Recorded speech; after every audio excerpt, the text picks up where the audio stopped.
At 2 in the morning, regret does not arrive like an idea. It arrives like a room. The ceiling above you becomes too visible. The air feels still. The phone is somewhere nearby, dark and useless. Nothing is happening now, but the body is awake, as if something terrible is happening somewhere else. And it is, not in the world, in the mind. A conversation opens again. A door you walked past years ago begins to glow. A message you never sent appears with the exact words you should have written. A face you have not seen in a long time returns with the calm cruelty of a photograph. The scene is over, but the brain does not treat it as over. It plays it again.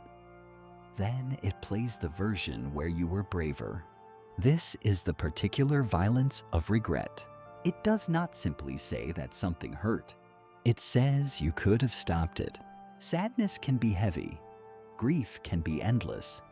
Guilt can burn through the body like acid. But regret has a different structure. It creates a second life beside the one you are living. In that life, you made the call. You said the sentence. You left earlier. You stayed longer. You took the risk. You walked away.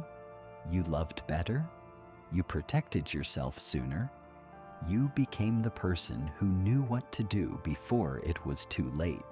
Then you return to the only life that actually exists, and it feels smaller. This is why regret is so psychologically destructive. It is not just pain about the past. It is comparison against an imaginary present. The mind creates a version of reality in which one detail changed, and then it forces your real life to stand trial against that invention. The cruel part is that the invented life has no burden of reality. It does not have to show you its costs.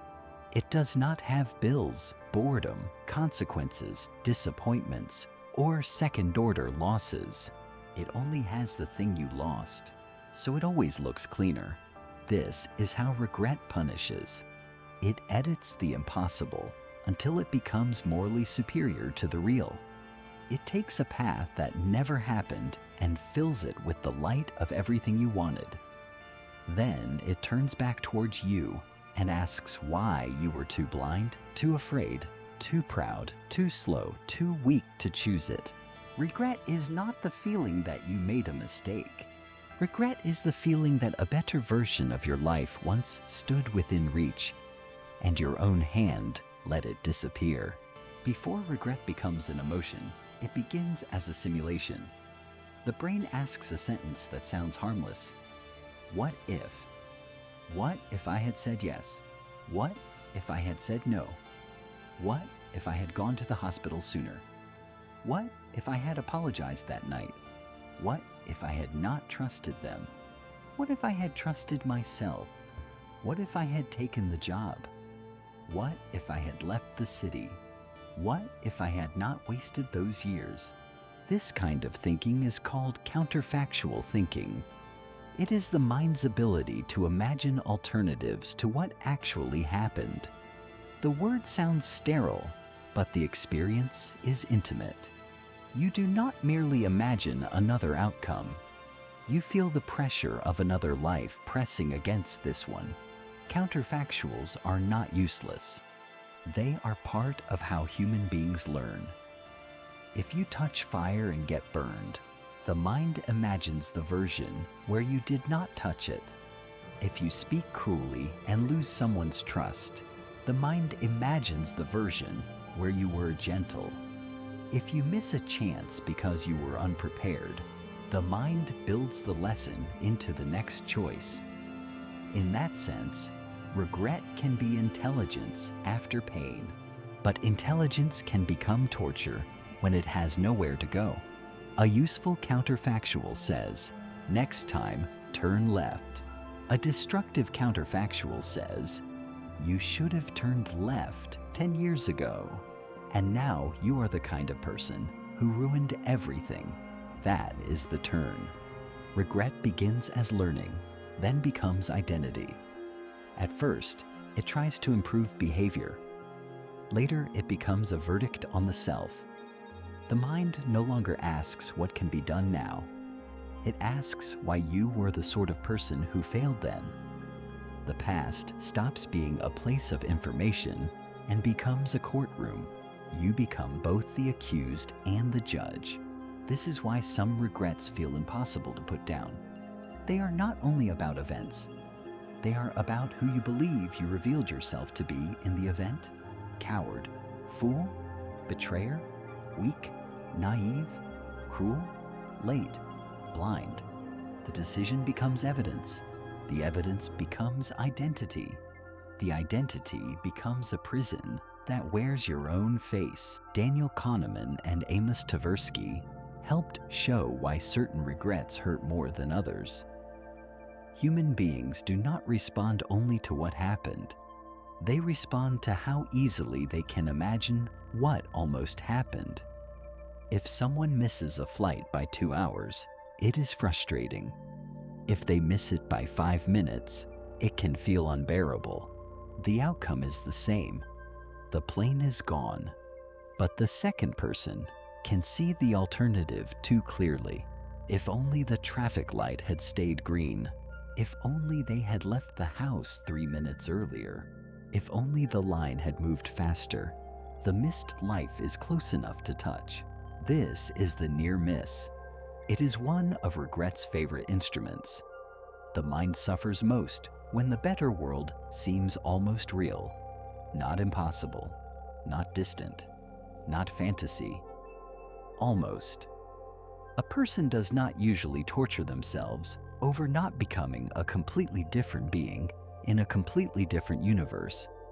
They torture themselves over the call they almost made, the apology they almost gave, the risk they almost took, the exit they almost saw. Regret lives in the word almost. Almost saved it, almost said it, almost became someone else. The closer the alternative, the crueler the pain. A life that was never possible can be dismissed. A life that was nearly possible becomes haunting. It feels less like imagination and more like evidence that reality branched in the wrong direction because of you. This is why a single moment can grow larger than the years around it.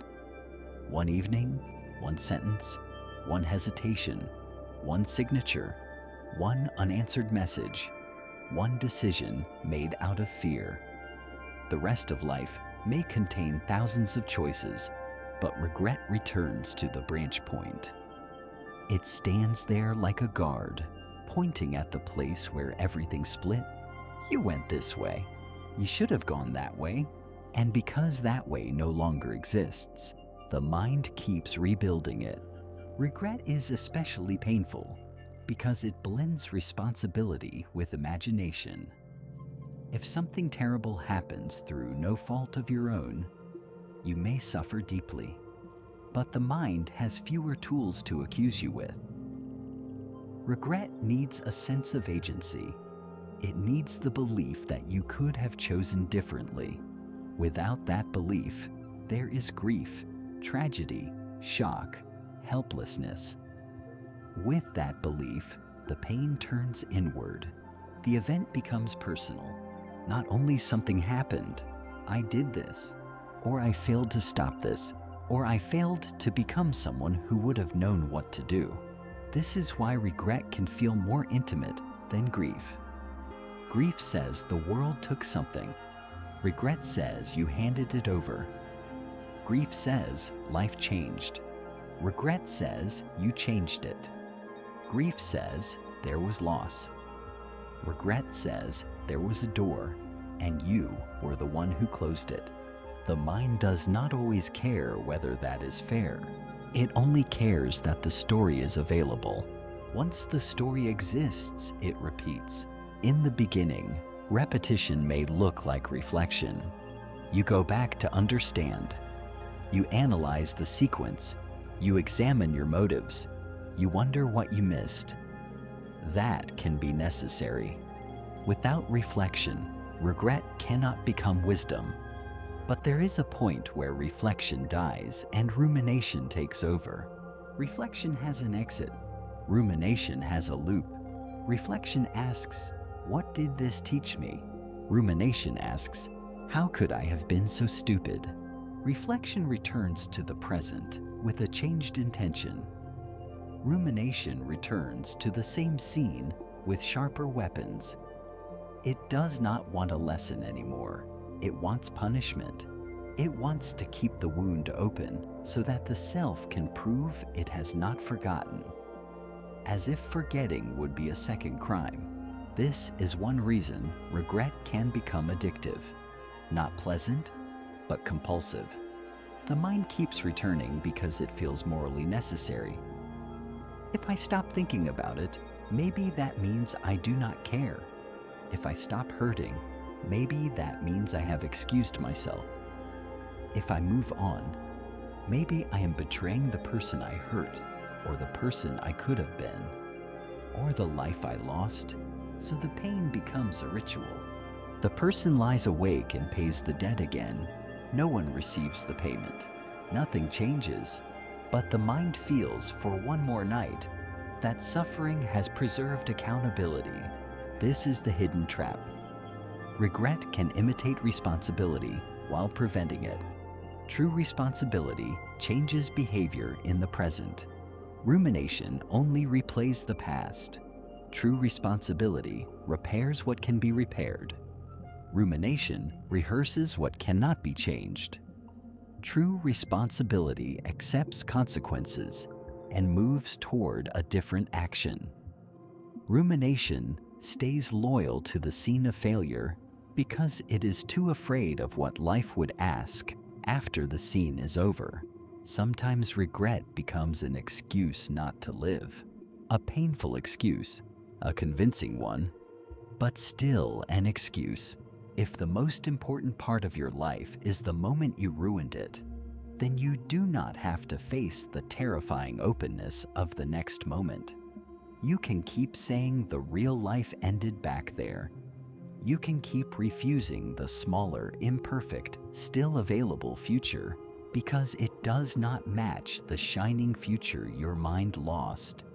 You can stay faithful to the ghost, and the ghost asks for everything. Gilovich and Medvec described a pattern that many people recognize too late. In the short term, people often regret actions. The thing they did, the embarrassing confession, the angry message, the bad investment, the impulsive choice. Actions produce visible consequences. They create scenes. There is something to replay, something to wince at, something to explain. But over longer periods, regrets of inaction often become heavier. The thing not done, the love not pursued, the dream not attempted, the parent not called, the truth not spoken, the city not left, the life not tried. An action has a shape.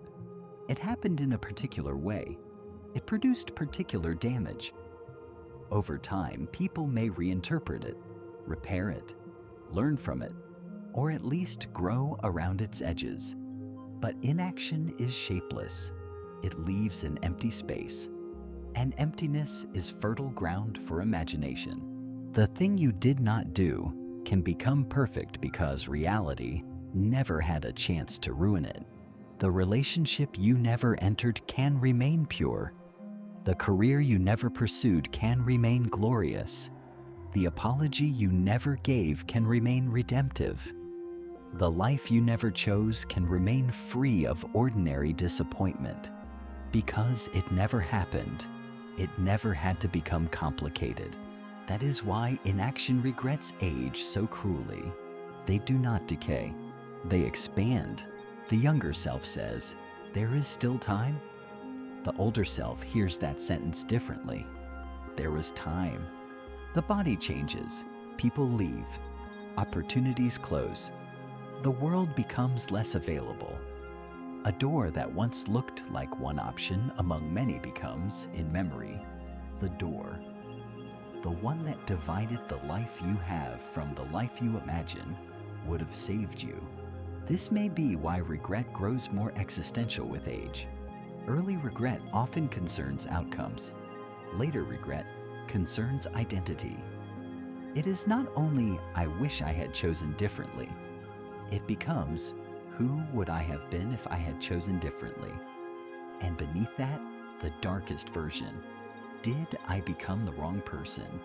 That is the psychological poison. Regret turns missed possibility into self-accusation. Self-discrepancy theory helps explain why this hurts so deeply. Human beings do not carry only one self-image.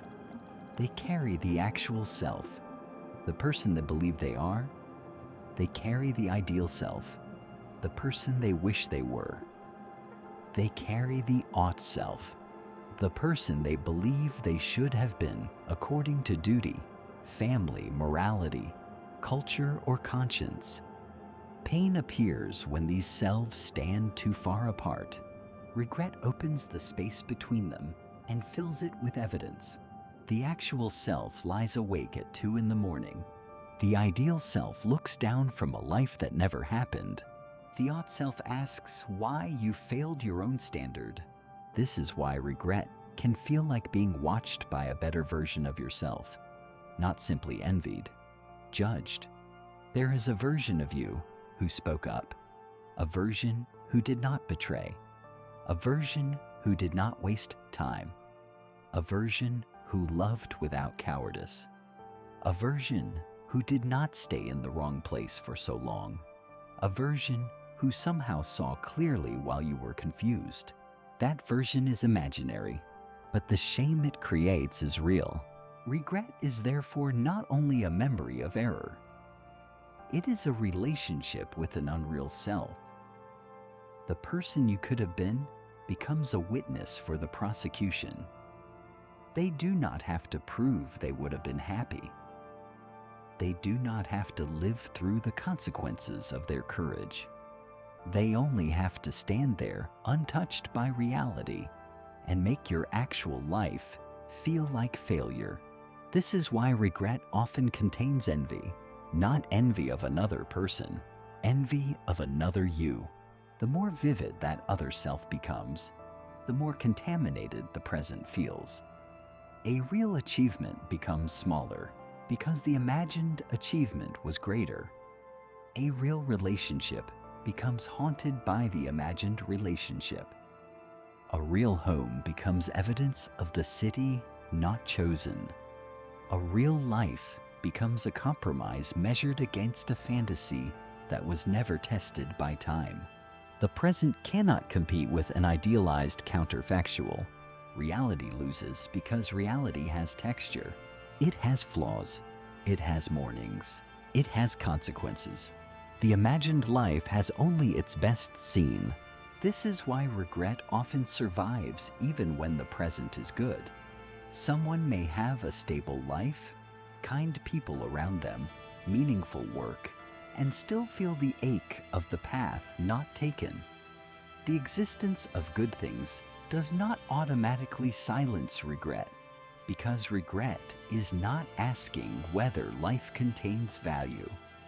It is asking whether life contains the value that was lost. A person can be grateful and haunted. Those are not opposites. The brain can hold a real blessing in one hand and a dead possibility in the other. It can love the children that came from one choice and still wonder about the person it did not become. It can appreciate safety and mourn adventure. It can value peace and miss intensity. It can know that going back would destroy the current life and still imagine going back. This is not rational. It is human. Regret also reshapes future behavior. Zeelenberg and Peters described regret not only as something felt after a choice, but as something people anticipate before a choice. Once someone has been burned by regret, they begin making decisions not only to gain what they want, but to avoid future self-blame. They ask, how will I feel if this goes wrong? What will I hate myself for? Which choice will be easier to defend to the person I become later? This can make people wiser. It can also make them smaller.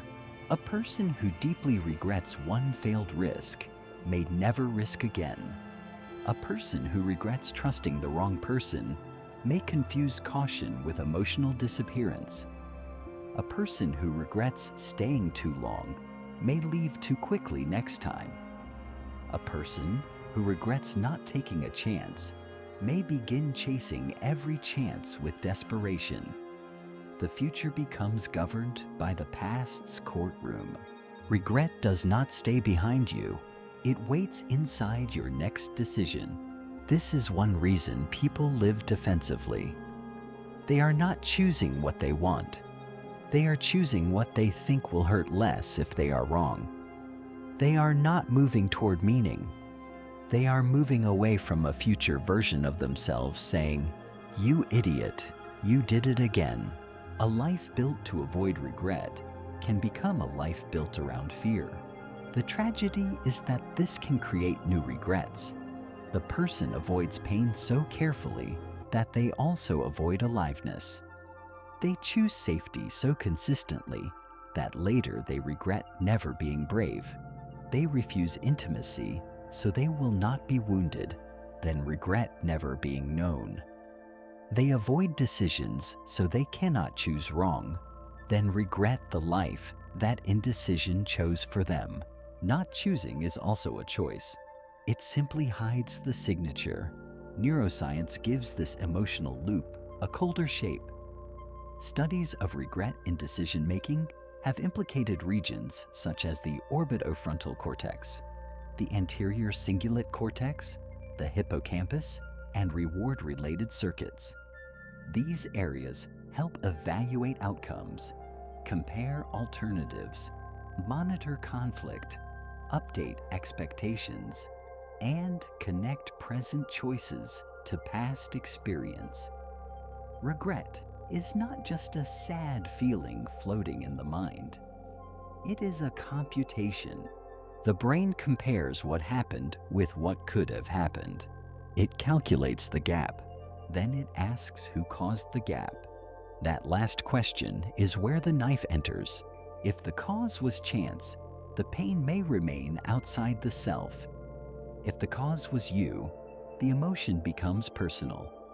The orbitofrontal cortex helps evaluate the value of outcomes. The anterior cingulate cortex is involved in conflict and error monitoring. The hippocampus connects the scene to memory. Together, the mind can build a vivid internal comparison between the real outcome and the better outcome not chosen. The brain becomes a split screen. On one side, the life that happened. On the other, the life that might have happened. Regret begins when the brain refuses to close the second window. This is useful in small doses. A person who feels regret after a bad decision may change strategy. They may become more careful, more honest, more courageous, more attentive.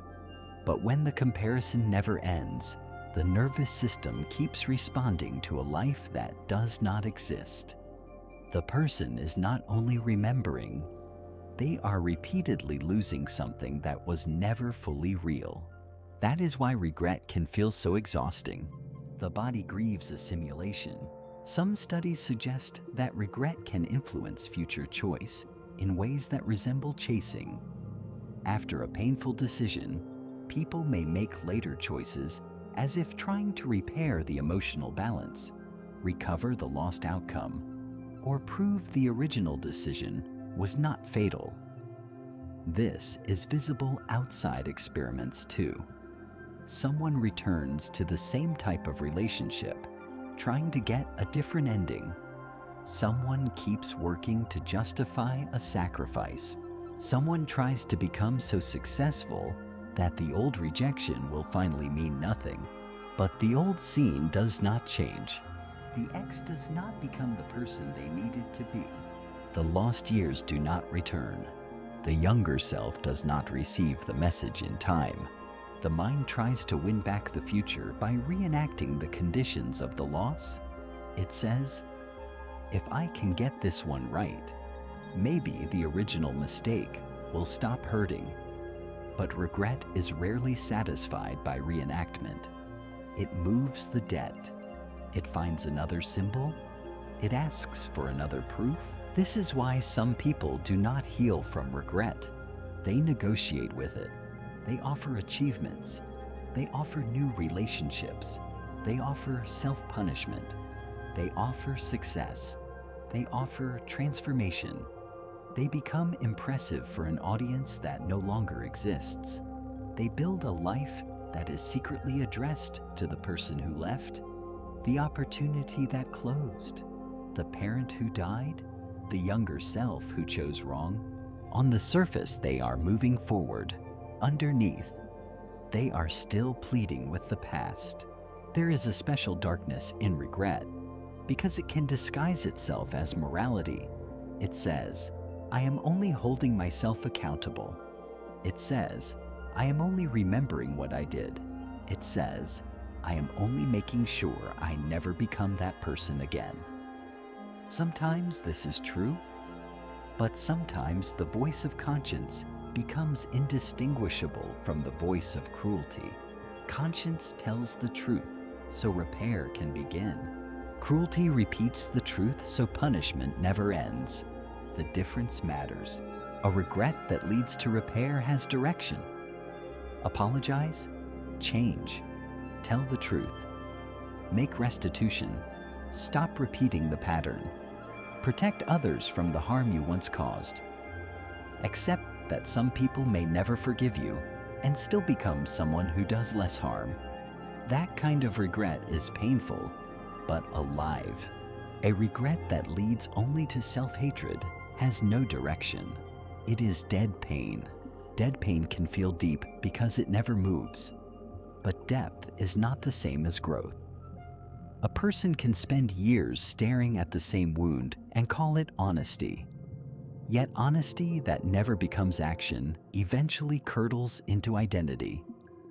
They do not say, I did something wrong. They say, I am the wrongness. That is not accountability. That is collapse. And collapse helps no one. The person you hurt is not healed by your endless self-disgust. The years you wasted are not returned by hating the person who wasted them. The life you missed is not resurrected by refusing to inhabit the life that remains. Regret may demand suffering as proof of seriousness, but suffering alone is not repair.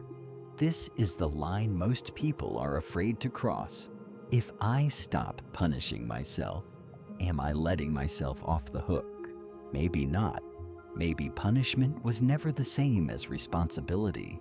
Maybe responsibility begins when punishment becomes useless. There are regrets that cannot be repaired. This must be said without softness. Some doors close. Some people die. Some choices cannot be reversed. Some words cannot be unsaid. Some years remain spent. Some harms cannot be balanced by later goodness. Human life contains irreversible damage, and any philosophy that denies this becomes sentimental. Regret is partly the mind's encounter with irreversibility. You cannot make the past available again just because you finally understand it. This is why regret is connected to death. Not only literal death, though death produces some of the most brutal regrets. The last call not made, the visit postponed, the argument left unresolved, the tenderness withheld because there would be time later, then later disappears. But regret also reveals smaller deaths, the death of possible selves, the death of paths, the death of versions of life that depended on choices no longer available. Every choice creates a graveyard. Most of the time, we do not look at it. Regret forces us to look. The person lying awake at 2 in the morning is not only mourning a mistake. They are standing among the dead futures. Futures where they were kinder, futures where they left, futures where they stayed, futures where they tried, futures where they did not waste the gift, futures where the person is still alive, futures where the body is younger, futures where the apology arrived in time. None of them can be entered, but the mind keeps opening their doors. That is what makes regret feel supernatural. It haunts because its object is absent. There is no physical thing to confront, no enemy in the room, no event occurring now, only a possibility that did not become real. And yet the body responds. The chest tightens, the stomach drops, the face gets warm in the dark, the hands curl under the blanket. A life that never happened has touched the nervous system. The ghost is unreal. The haunting is real. This is why telling someone to let go of regret is often useless. Let go of what? The past, the self, the moral wound, the imagined future, the version of life that still feels closer than the one actually lived. Regret is not a single object. It is a structure. It is memory, imagination, blame, grief, identity, and time braided into one emotional knot. You cannot simply drop it. You have to understand what it is holding together. Sometimes regret holds a value. You regret the cruelty because kindness matters. You regret the cowardice because courage matters.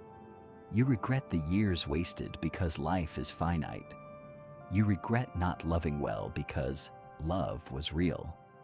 In those cases, regret is not an enemy. It is a painful reminder that some part of you still recognizes what should have mattered.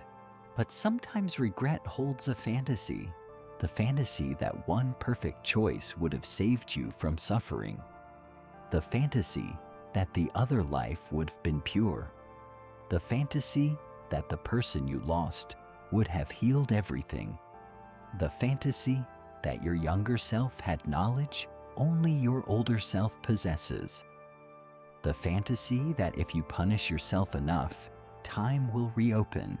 This is where regret becomes destructive. It confuses values with fantasies. It takes the real value and attaches it to an impossible demand. Yes, love mattered. No, you cannot return to that night. Yes, courage mattered. No, you cannot give it to your younger body. Yes, you were wrong.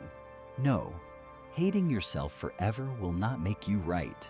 The work of regret, if it has any dignity, is to separate the value from the ghost, to bring the value forward, to let the ghost remain dead. That sounds simple when said calmly. It is not simple at 2 in the morning. At 2 in the morning, the mind does not speak like a philosopher. It speaks in scenes. It shows you the face, the phone, the door, the office, the hospital, the train platform, the bedroom, the final conversation, the version where you did it differently. It does not say, integrate this lesson into future behavior. It says, look what you lost. Look who you were. Look who you could have been. And because the images feel morally charged, you look again, again, again. Over time, this can change a person's entire relationship to life. They begin to treat happiness with suspicion. They feel they do not deserve peace. They sabotage good things because the inner verdict has already been written. They apologize too much or never apologize at all. They become cautious, bitter, perfectionistic, numb, or addicted to proving themselves. Regret becomes the hidden architecture beneath personality.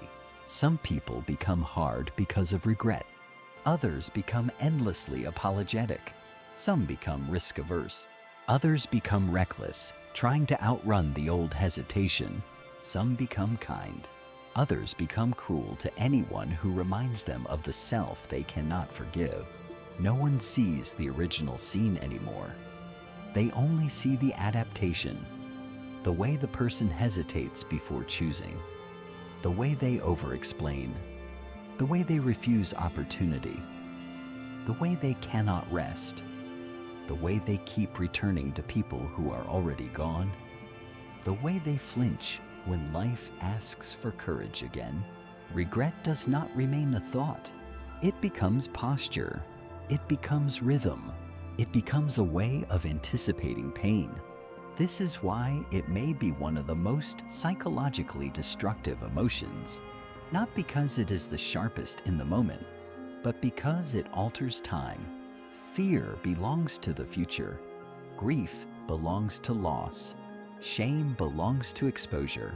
But regret builds a bridge between past and future, then blocks the present with it.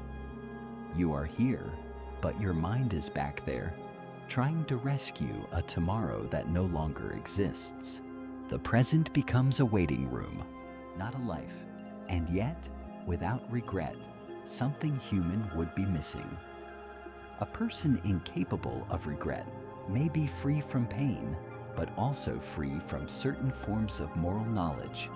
Regret shows that choices matter. It shows that time matters. It shows that other people matter. It shows that you are not just a thing being pushed through events, but someone who participates in the shape of what happens. The absence of regret would not be wisdom. It might be emptiness. So the goal is not to destroy regret. That would make us less human. The question is whether regret can be transformed from a sentence into a responsibility. Whether the emotion can stop being a private execution and become a form of attention. Whether the dead future can release the value it was carrying. You cannot become the person who made the right choice then, but you may become someone who understands why the right choice mattered. That is not the same thing. It is smaller, but it is real. The mind hates that difference.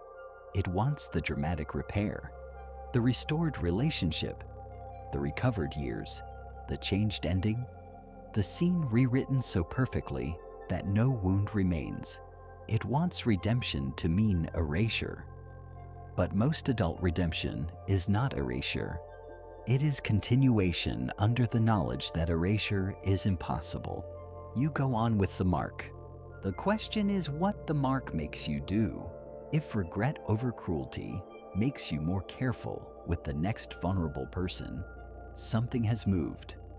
If regret over cowardice makes you tell the truth now, something has moved.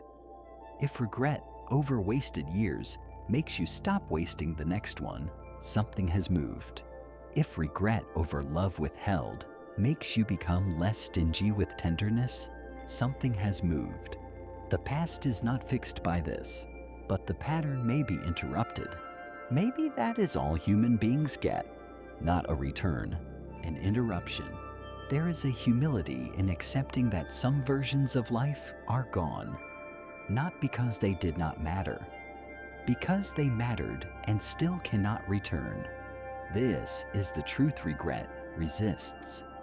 It wants loss and control at the same time.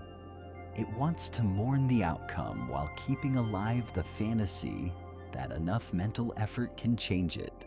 But no amount of thinking can turn the old key. No amount of punishment can open the old door. At some point, the person must face the most unbearable part of regret. The better life they imagine may be gone. The person they could have been may be gone. The chance may be gone. The apology may arrive too late. The years may remain spent. The face may never return. And still, there is a morning coming. This is where regret becomes existential. Not in the abstract, in the alarm clock. The body must rise into a life that is not the best possible life, not the imagined life, not the repaired life, but the remaining life, the one still asking for actions, the one still containing people who can be harmed or helped, the one still shaped by attention, the one still capable of being wasted in the name of what was already wasted. The remaining life is not a consolation prize, but it can feel like one if the ghost is allowed to define it. At 2 in the morning, this is hard to believe. The ceiling is still there. The scene still glows. The message still remains unsent. The missed chance still shines with the cruelty of nearness. The mind says, go back, try again, stand at the branch point, become the one who knew. But there is no branch point now. There is only the person the branch point produced. That person may be damaged. They may be ashamed. They may be late, but they are not dead. And if regret has any final meaning, it must be found in what the damaged person does next, not in the fantasy of becoming innocent again. Innocence is often what regret wants, to return to the moment before the choice, before the knowledge, before the consequence, before the self became divided into the one who acted and the one who judges. But innocence is not available. Understanding is. Responsibility is. Grief is. Repair may be if life is generous.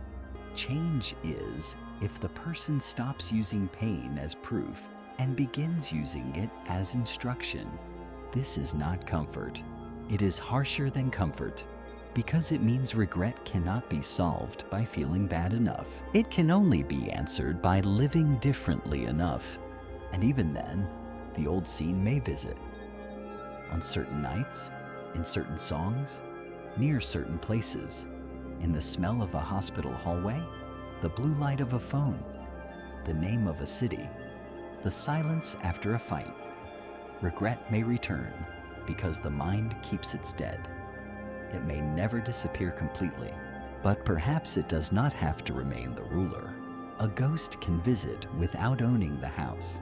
The person can remember the old door without spending every night trying to open it. The person can honor the lost future without sacrificing the future that remains.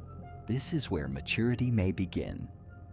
Not in having no regrets, but in refusing to let regret become a religion. Refusing to worship the life that did not happen. Refusing to turn the imagined self into a god and the actual self into a criminal. Refusing to confuse endless punishment with moral seriousness. There is a strange arrogance in regret too. It assumes the imagined life would have been better. It assumes we can see the whole path from the branch point. It assumes the other choice would not have brought its own grief, its own failures, its own ordinary disappointments.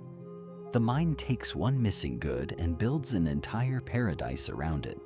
But no unlived life can be honestly evaluated. It was never forced to become real. This does not erase the loss. It only humbles the fantasy.